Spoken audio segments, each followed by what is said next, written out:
ડોળા ફાડીને જોવે છે શું? કોઈ દિવસ છોકરી જોઈ નથી? તમારા જેવી નથી જોઈ. શું? ઉભા રહો. હા? લો આ તમારો મોબાઈલ. આ તો તમે નાના શેઠ છો ને એટલે પાછો આપું છું. નહીતર આ રાધા પાસેથી મોબાઈલ પાછો લેતા નાના નાની યાદ આવી જાય. મેં પણ તમે આટલા પ્રેમથી આપ્યો મોબાઈલ એટલે લીધો. સમજ્યા? આવજો.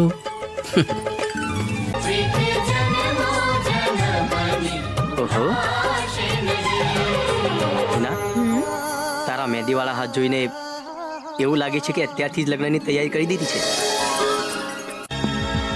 અરે મોત પણ આવે ને તો એની સામે પણ લડવાની હિંમત છે આ રાધામાં.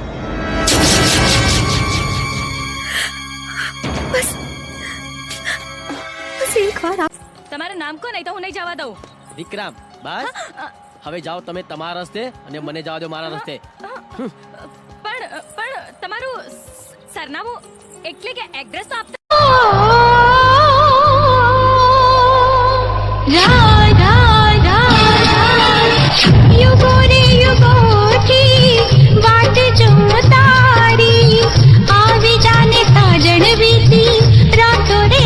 હું તો તમને અમારા ગામના ટેકરીવાળા મંદિરે દર્શન કરવા લઈ જવા આવી છું. ચલો ચલો જલ્દી તૈયાર થઈ જાઓ. સારું. હસે છે શાનો? તમને જોઈને હસવું આવે છે. બિલકુલ ઐશ્વર્યા રાય લાગે છે.